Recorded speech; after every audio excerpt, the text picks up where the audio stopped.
Good morning, people. We're here, volume 2 of Sauna with Psych. We've got our resident DJ, Lance, DJ Logan. We've just done a bit of an arm workout, nice little bit of a pump, and now we've got the cold quiz coming. We're at a nice, warm 7.7 today. So, I'm going to get this set. Is that particularly cold, that? Not really. In terms of how ice bath goes, it's not too cold. That's 7.7 degrees? Yeah, which is still cold. Yeah. Right then, I'll have your phone. Oh. I'm going to have this. 48. 48. Right. I'm in that only for a minute regardless. Yeah. Regardless of how many questions you answer, for every wrong answer is a dunk. Right. What's the best way to get in it? From the step. So I've been that step round here then? No, you can go in that way. If I'm going that way, I won't want to turn round. Okay, put the step I'm there. then. facing away from Now that. you're actually from here. Right then. He's going to step in. Let me move this a bit to over here. Yep, it's cold. Lance isn't an ice bath pro. Is this your first time in an ice bath? I'm Afro-Caribbean, Joe. Yeah, boy. Right then. As soon as you get in and dunk, I'm going to start the timer. Just breathe. You know it's going to be cold, so let's just get going. Where have I got to be in there up to? Just bend your legs. Ideally, you want your shoulders under. Right. But I'll go with your nipple has to be under. We don't want to get in this fucking ice bath at all. Come on. Just a minute. Here we go. As soon as you've dunked and up, I'm going to start the timer. Guys, bossing this. Right, come on. Here we go. Let's get a dunk. The timer is gone. Who had an international hit in 2005 with the song Daytona? With what? Daytona. Who's had that hit? Stereophonics. Perfect. La Bamba was the biggest hit for which US singer? No idea. Dunk. Richie Van Yala's Dunk. In 1984, which Bruce Springsteen song was the first to win a Grammy? Dancing in the dark. Oh, perfect, he got it! Simon Le Bon was the lead singer of which band? Oh, fuck. Come on, It's not Spandau, is it? Come on, no, go to the D. Duran Duran. Yes! Yeah, boy! God. Which singer was born in Tupelo, Mississippi in January 8th, 1935? Elvis Presley. Oh, he got it! Whose seventh studio album was entitled Ray of Light? Madonna. Oh, he's got another one! Who topped the UK singles chart in 2019 with 7 rings? No idea. Ariana Grande. Dunk. You got last one. More Than Words was a 1991 hit for which rock band? Tears for Fears? Pardon? Tears for Fears? No, number 13 is Extreme. Dunk and you're out. Yes! That was great! Jesus! Get me out of this bath. Let's get in the sauna. Fuck me. That was great, man. Fuck me. Smash that. That actually wasn't as bad, but I only went to here. I think if I went right the way to my neck, I'd have been panicking a bit. I think you got 5 out of 7, Yeah. which proves your DJ knowledge and skills. It was great. Your music skills. I was just trying to focus on that, and not the fact that I was like, whenever I had to dunk, that's when my breathing went. So I was just trying to focus on what you were saying. Oh, it was great. And also, you said Dakota. Track's called Dakota, but I still knew what you meant. I struggle with reading. I'm not the best. No, but I knew what you meant as well. But that was, I explained this to Em when I was going on about it. That's part of the quiz. My reading prowess isn't great, so you're just going to have to take it as it is. Yeah. But you handled it well. Yeah. What did I say? Dakota. Dakota, yeah. That's the new one. That's their new album. That's the Stereophonics remix, that one. Logan remix. Oh, Coming out soon. I don't know what's it actually called. Dakota. The place in Dakota, is it a place? Name? Dakota? I feel like that's the name of the place. Oh, I couldn't tell you. So we've just done an arm workout. Nice 2 in a row. I haven't worked out with Lance in a while. It was great. First off, tell the people who you are Yeah. and how you got into M Squared. I'm Lance. I DJ under the name Logan. That's because my name is Lance Ogunyode. If you're Yoruba Nigerian. But people just call me Lance Ogunyode because I'm from Rochdale. But yeah, so I just put the L and the first part of my surname together, so Logan. And then I've DJed under that for about 11 years now, maybe. I got into M Squared. I was working over at OL1 first, CrossFit OL1 in Oldham, with my mate Sam went to school with. And then we moved to Stockport at the time, so South Manchester. And it was around lockdown time as well, so I was doing like a 40-minute drive to get down to Oldham every day, and then the same back, and it'd be in traffic and what have you. So then I already knew him, because I'd been to some of the M Squared comps. People from my gym had competed there and stuff like that. And my brother Josh had DJ'd with me before, because I needed a second DJ for Battle for Middle Ground Trinity War in Leeds, and I'd seen Josh DJ here for a gym comp.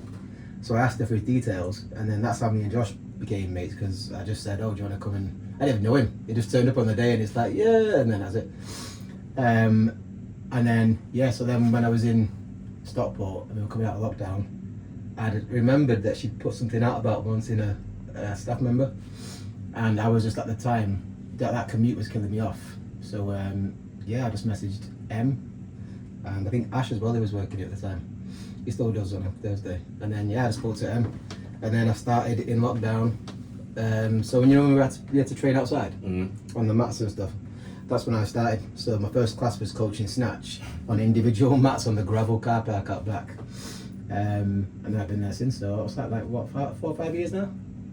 Yeah, something like that. Yeah, I reckon it's about 4 or 5 years. So that's how I got into M Squared. But who I am is, yeah, a CrossFit coach, a business owner of sorts. I have an event called CrossFest.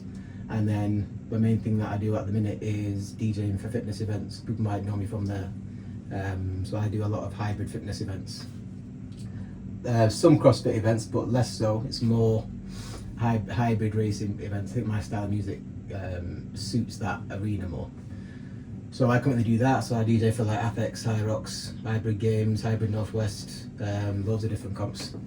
So that is what I do. And who I am. And you're just a fucking mega guy, big vibes, high energy, wear your heart on your sleeve, Yeah, I fucking am that guy. dancing, throwing moves. Yeah, I am that guy, yeah. That's my mum's fault. I'll always blame her. Like my mum will dance Hey. go into the fridge. That's a great fault, man. Yeah, she will literally. I put something on my socials recently. This guy's on TikTok.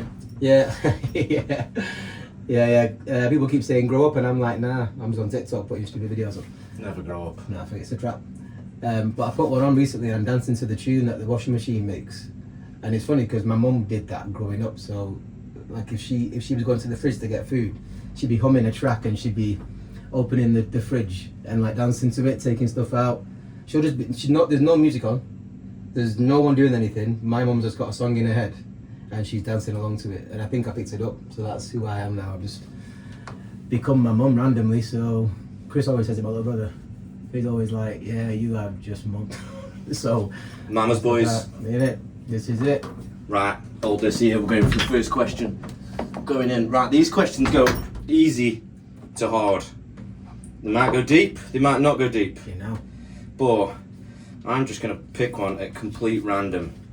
Anything's better than that ice bath. So I don't know. You know, we got a bit deep when we have Will in. It's what we need. Yeah. Need some deep, meaningful questions. Yeah. We're in. So this one is meant to be easy, and it could be easy. Oh, this is great. Who is someone in your life that you admire and why? Who's someone I admire? You be out there. Go wherever. easy. Whatever comes up. That's easy though. My younger brother Mike, and that's because he has 2 kids. He has Archer and Gracie, and we grew up in a single parent family. So like we had just my mum there, and we were surrounded by a lot of women as well. And then there were some male role models because like people's friends, dads and stuff and whatever would become like almost dads to us, and then uncles in the family. So, but there was no guy, like man in the household showing him how to be a dad. So, but Mike is an excellent dad. Like literally, his parents did the hell out of them 2 kids. Archer's 11. He's going to the same secondary school that I went to, actually, Crumpton House, and he's just a legend of a kid. Like he's just got his first phone at this age, so we message back and forth and stuff now. But my brother, I would say, is like a hero to me, because I think you've got a bit of a leg up when you've seen like a role model do the thing that you're now trying to do, but you've not seen anyone do it, and you're having to just figure that out from scratch. With the challenges that we had growing up, I would say that Mike is the guy that I admire. That's my answer. Oh, big up, Mike. Yeah, little brother Mike. I got a little brother. Sorry, Chris. I've got Chris as well, but Chris hasn't got kids. Me and Chris are both Peter Pan, so. Yeah, and Chris is the one that helps us in CrossFest. Yeah. Chris is like the better looking Lance. It's great. So I can see why he dropped Mike straight in there. Sorry, Chris. You just keep looking cool, man. It'll come to you one day. He's taller, cooler, better looking, funnier. It's like, it's not cool, man, but it's alright. Shout out, Chris. Mike first, then Chris. Boom. Right, we're going in. We're going to go straight in. I'm going to keep this rolling before my camera dies. Right, this is supposedly now getting a little bit more difficult. I'm going to go straight down the middle here with this one. Right then. What does a safe space look like to you? Jeez. You didn't warn me about the depth of these questions. Hey, I told you we're going deep. You were like, oh yeah, Lance, we'll just turn up, we'll do ice bath, and then we'll just have a little chat in the sauna. These are the questions that matter. People want to. This is a bit like get to know Lance, get what make him tick. Someone will go, oh, I didn't understand that about you. No, Because not many people ask these questions, and everything is, you don't get a lot of time with coaches. It's a bit like sort of face value. Yeah. So when someone goes, oh, okay, someone can connect with you on this way. So, what is a safe space for Lance? It's easy for me again, that one. So safe space for me is, it's like it's a nervous system thing. So like, you know, you can get like, you know, certain situations or maybe people or environments or ideas or whatever it might be can set your nervous system off a little bit, get some nice anxiety in there or some depression or whatever. You can get those kind of little feelings. So for me, safe space is either a person or an environment or all those things that I just said, where your nervous system isn't triggered into either way. You want it to be here somewhere in the middle, balanced out nice, not firing over here somewhere or firing over there somewhere. So for me, I would say like it's a nervous system thing, but it's also that ties in with like somewhere that you can express yourself. You probably feel seen, heard, and you can trust the people around you, and yeah, just kind of feel like welcomed and accepted for who you are. I would say it's like a belonging thing, isn't it? I would say that's where your safe space is. So whether that's your partner, your kid, your job for some people, might be your hobby. The gym is I think the gym for a lot of people is their safe space, which is why people will start CrossFit and then they'll start it with the intention of getting fit, and then 8 years later they're like, how do I still do CrossFit? And it's because it does something other than just make them look and feel good. Do you know what I mean? Like it does something else. So I would say that's what I would describe a safe space as to Logan DJ. Real deep, bro. I love it.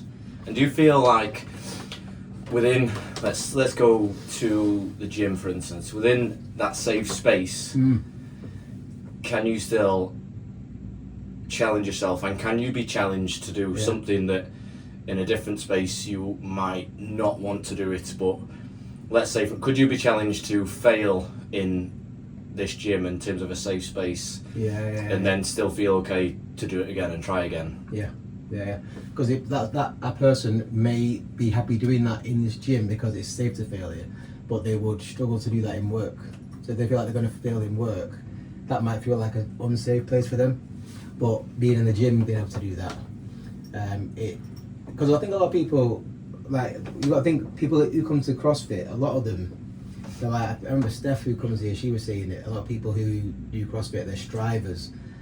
So it's why we have a lot of people who are like, you know, doctors, nurses, you know, whatever the job might be. It's a lot of the time it's people where like they're striving for something. Even if they've got a job that doesn't facilitate that, they're out doing half marathons and they're out doing this and that and the other because they're striving for stuff.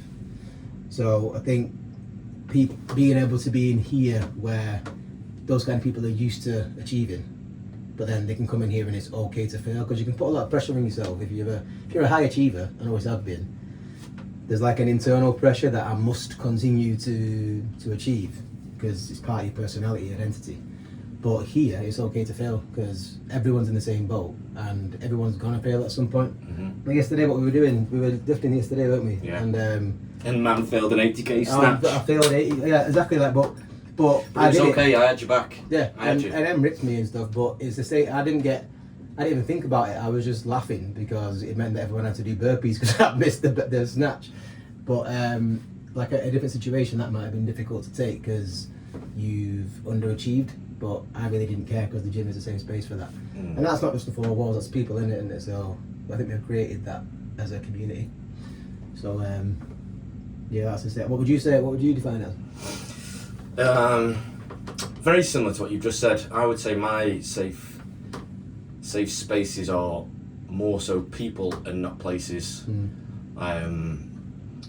So I could be myself, I can be vulnerable, I can be out there, but I can also sit in a room with people I feel completely safe with, not say a word, and they know I'm okay, I'm still having a good time. Like, you don't have to be this bravado all the time, or so that to me is a safe space. A bit like, I would explain it like at the wedding when I was doing my speech.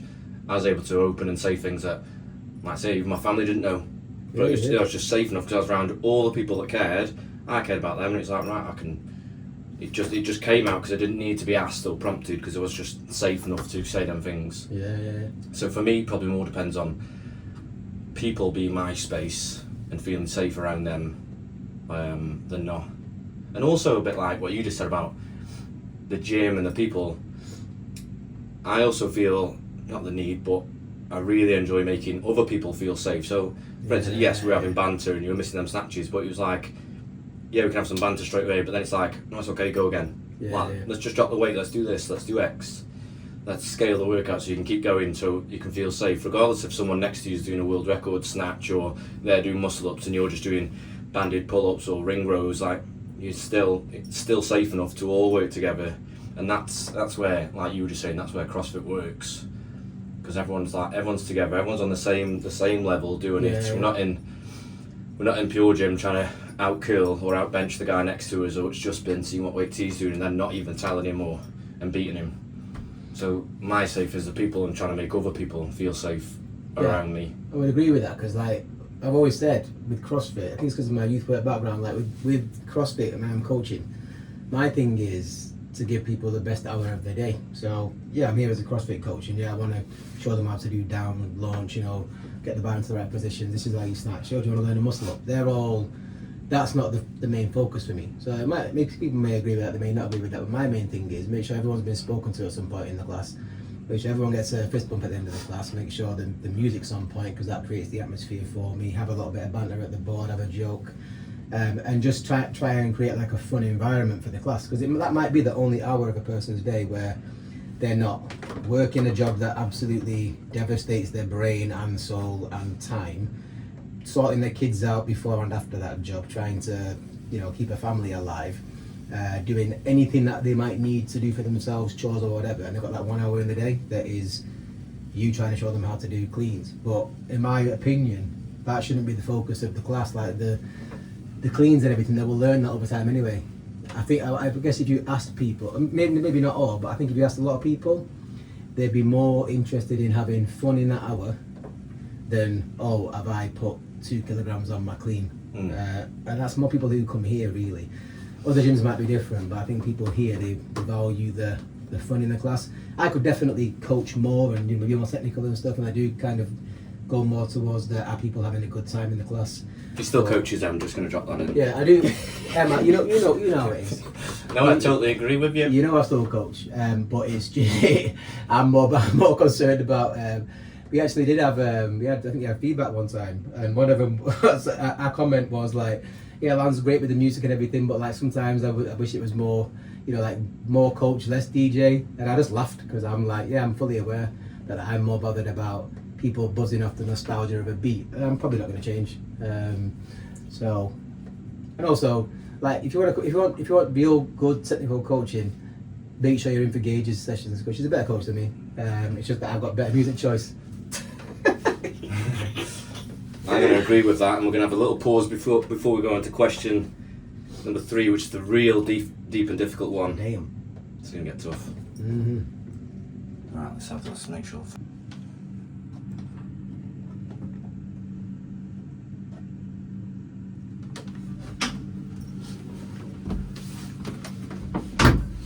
Recording. Yeah, right, we're back. We're back. Nice little drinks break. Right, then we're on to the final question. I hope you can see you there. Who cares? You can see him that one, can't you? Is it on? Yeah, You it's can on. see him in the mirror. But it could be 4. Yeah, it's on. Yeah, it's got you there. Right, then we're on to the final one. Let's see if we don't overheat. Right, this is the difficult one. Oof. What's the most shattering experience you've had with your self-esteem and why? This is a good question after them safe spaces. So, shattering experience and why?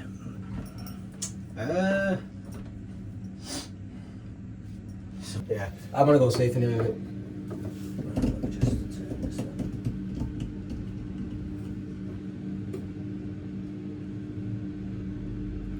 Most shattering to the self-esteem. Right, we're back. We overheated. Yes, so the most shattering self-esteem experience and why? Do you want to read it again? Because it's on mine now, isn't it? I've just got the full clip. I don't know where it is. Is it at the front? No. Right, we did pick this one, but we're gonna, because we started again. There's so many crazy ones in here.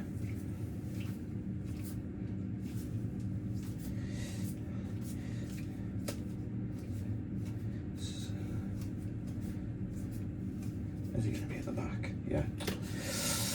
So this was the card we pulled out. What's the most shattering experience you've had with your self-esteem and why? So, mine probably dates back to being like 13, 14, and then it's definitely probably impacted as I've got older. I'm not sure in what way, but it will have definitely impacted things because you've been like raised to here, and then you think you've got the thing, and then dashed. So what happened was, when I was in secondary school, my teacher got a scout to come and watch us play football from Man United, and I had no clue. I just was playing my game, and I played well that day, and then I got asked by the scouts to come over. How did you play football? Yeah, I played up till about semi-pro level. So I was in the North West Counties, which is like step 9 basically of the pyramid. So it's the first rung on the actual pyramid of football. I did that for about 4 years, I think. But so when I was in school, I played that, and then so I had a trial with United. So I got asked to go along, and I was there for a good 13 weeks. So I was there for ages. Like after school on a Tuesday and a Thursday, the scout would pick me up. He'd come from Carrington, pick me up from Rochdale, take me back to the cliff, which is like Prestwich way in Prestwich, in Manchester, and then bring me back home. Then he'd go home. Shout out to Brian. I'm not sure if Brian's still with us, but he did that. Tuesdays and Thursdays, and on Saturdays for a game. He did that for like 13 weeks. So I was with the team for ages. Alex Bruce was in the same cohort as me. I was playing with him for that long that in my brain, I'd made it. You know what I mean? Like I was doing it. Everyone in school knew that the Hanson's got trials. So I didn't really feel the pressure at the time because football wasn't something that I didn't really play it properly until I was about age 8, maybe, in the school that I was in Derby. And then I just must have shown like a talent for it. And then when I moved back to Rochdale, I started playing in the school team. It was mainly because I was quick. Finishing ability's never been all that, but I was really fast. So I ended up playing that, and yeah, everybody just knew about it, but I never really thought much about it. And then it got built up in my brain, but also it was more like you've done this. And on the last session we had a fitness test, and I beat everybody else in the fitness test. Like it was back and forths and whatever, and running here and there, whatever. And I beat them all. And then they were going to go on a trip to, I think it was Barcelona they were going to. So they were all getting, you know, individually asked to come and, you know, sign up for the away trip. And my mum had come down, and my little brother Chris, he came down every time as well. I'm not sure if Mike was there or not, but Chris was definitely there. I remember it because Chris was just in the net, away from the cliff, but like in the same bit, and he was just smashing balls into the net. I think Chris probably like, "Hey guys, watch my left foot," kind of thing. So my family were there basically, and then I got brought into the office, and I was still confident in my brain, and then it was a no, and it was just the first moment where like I'd had to really embrace like failure, but not just failure. It was like failure from a great height, because now you've got to go back to school, and everybody who knew that you were on trial is now going to be like, what the fuck happened? Everyone at my church knew and stuff like that, because I got dragged to church. Sorry, I went willingly with my mum to church every Sunday.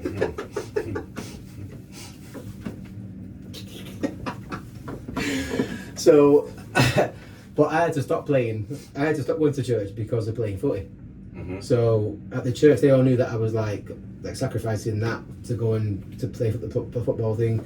My family all knew all that, and then when I got told this no, and then the reasons for it were even worse in my brain, because it wasn't my ability. It was things like they didn't think I was paying attention when they were talking in the group, because everybody else was looking the coach in the eye, and I was like, I'd seen someone on the floor or whatever, and I was kicking it. And it was nothing to do with me not listening to what he was saying. I just had a real issue with eye contact when I was younger. I really struggled with it up till like school age, like, and I spoke really, really fast. And I know I speak fast still now, but I spoke really, really fast, and I had issues with eye contact for sure. So it wasn't that I wasn't listening, I just wasn't used to looking at people in the eye. Never mind an adult who's in charge of whether I get onto Man United or not. Yeah. So I'm just being told all these things about me as a 13, 14-year-old, and I'm just like, it was just like blow after blow, because he literally said that. And what I'd done was, as well, I had this story's been told about a million times, not only in school but in my family. So about week 9 of the trial, we had a game against Liverpool, which is the team I support, and my dad, for some reason, had come up that weekend. I don't know if he knew that I had this game or whatever, but he turned up, and my brain just melted because we didn't really see him. So my boots were all sorted next to the radiator, in my bag, dubbing up, polished, all that ready. The scout turns up. I come down the stairs. My dad's obviously there as well, and I just walked right past the boots and went into the car. Got all the way from my house in Rochdale, North Manchester, to Carrington, which is like South Manchester. And as soon as I opened the door of the car, I knew what I'd done. Left my boots at home. And that was the story all the way through school. Like, yeah, Lance forgot his boots for a Man United trial. And people always think that, like, yeah, I just was fucking absent-minded or whatever. There was an element of that. It was more that my dad was just there randomly out of the blue. So I think it just threw my brain off. Because I never forgot my boots for like one of the games for Rochdale Rangers or whoever else I was playing for, like on a weekend. But that one trial. So we just finished. We had to switch phones because mine overheated. Then Lance ran out of storage. So like I said, this is raw, unedited. Not going to add bits, not going to change it. It cut when it cut. I'll try and fix it for next time, maybe get a mic, but this is just what it's about. If you want to know the ending, oh, look at that guy. Just ask him. Next time, ciao.